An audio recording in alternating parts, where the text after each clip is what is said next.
Olá! Se você quiser saber mais sobre neuralgia pós-herpética, fique comigo. Olá! Eu sou o Dr. Vitor Rosseto Barbosa, médico neurocirurgião funcional. Eu gostaria de falar hoje sobre um problema muito grave de dor crônica, que é a neuralgia pós-herpética. O que seria isso? A neuralgia pós-herpética é uma dor neuropática e ela vem depois do herpes zoster. Vamos falar um pouquinho sobre cada um. Então, uma dor neuropática é uma dor que ela surge por uma lesão de uma estrutura nervosa, um nervo, medula, cérebro. Uma lesão da estrutura nervosa, ela pode resultar numa dor que é um pouco diferente da dor quando a gente toma uma martelada no dedo, por exemplo. É uma dor que ela tem umas características interessantes que são sensações estranhas. Sensação de queimação, choque, formigamento, coceira, agulhada. Então são sensações bizarras que aparecem com esse nervo que não está funcionando bem.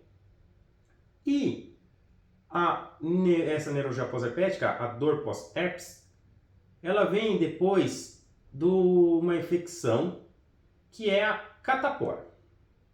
A catapora na infância, ela entra no nosso organismo, faz o quadro da catapora e a gente não elimina completamente o vírus. Ele fica escondido numa região dos nervos que se chama gânglio. E depois de um tempo, lá na vida mais adulta, esse vírus ele pode reativar. Ele pode surgir como herpes zoster quando a imunidade cai. Então, ele está escondido num pedaço do nervo e vai correr onde o nervo anda. E aí ele faz uma faixa, muitas vezes aqui na região torácica, que fica uma faixa com bolhas, vesículas, bolinhas cheias d'água. Muita gente conhece até isso como cobreiro. Fica aquela faixa correndo. Pode pegar aqui essa região, pode pegar a face, pode pegar vários nervos, os mais comuns, a região tórax e a face. E aí, quando tem essa lesão, vem aquela dor do machucado e depois de um tempo pode ficar uma dor crônica. Curou a pele, já resolveu o problema da infecção e aí temos a questão da dor do nervo, que foi machucado quando o vírus foi correndo para aquele nervo. O corpo vai tentando recuperar aquele nervo. Muita gente começa a ter a dor depois de 3 meses, mas ela vai melhorando com o tempo. Tem até 1 ano para melhorar essa dor. O que nós temos? Depois de 1 ano, 3% dos pacientes que tiveram herpes zoster podem manter o quadro de dor. Então, que nem eu falei, o risco para ter a reativação do vírus que está lá escondido é quando a imunidade cai. Pode ser pela idade, acima de 50 anos começa a aumentar muito o número de casos. Pode ser porque está tomando algum remédio que diminui a imunidade, ou pode ser que a pessoa tem uma doença que cai a imunidade. Diabetes, qualquer outra doença que cai a imunidade pode resultar no herpes zoster. E qual é o melhor tratamento? O melhor tratamento é não ter a doença. Qual é uma forma muito efetiva disso? Uma é a vacinação das crianças, que já está sendo feita, só que essa vacinação só vai proteger essa faixa etária que está recebendo a vacinação, que eles não vão ter o vírus no futuro. Agora, quem já teve a catapora tem que fazer a vacinação adulto. A partir dos 50 anos já é recomendada a vacina, porque a partir dos 50 anos começa a aumentar muito o número de casos. Até que, num valor muito alto, que é volta de 70 anos, 75% das pessoas desenvolvem o herpes zoster.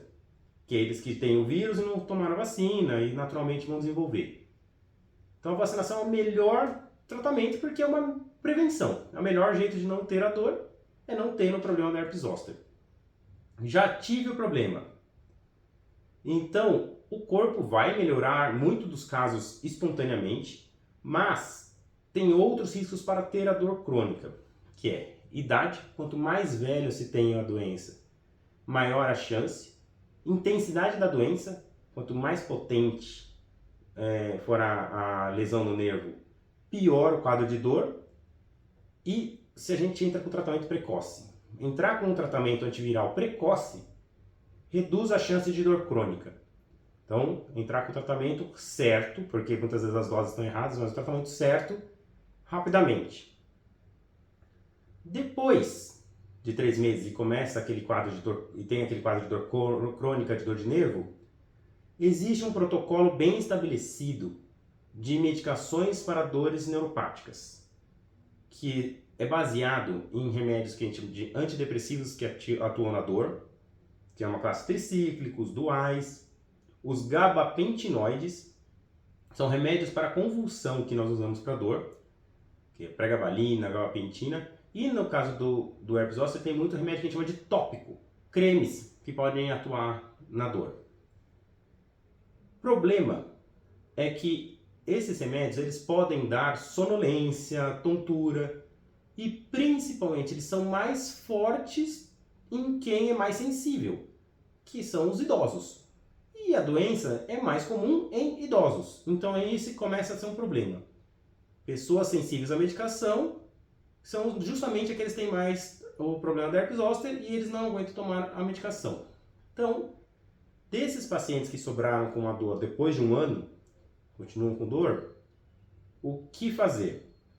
Nós temos alguns procedimentos um pouco mais invasivos. Quando os pacientes têm muito incômodo ao toque, uma opção é a toxina botulínica.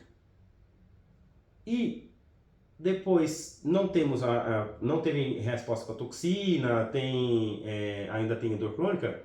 O pensamento óbvio de muita gente é: por que a gente não corta o nervo que está doendo? Porque justamente a causa da dor é um nervo uma má função, não funcionante adequadamente.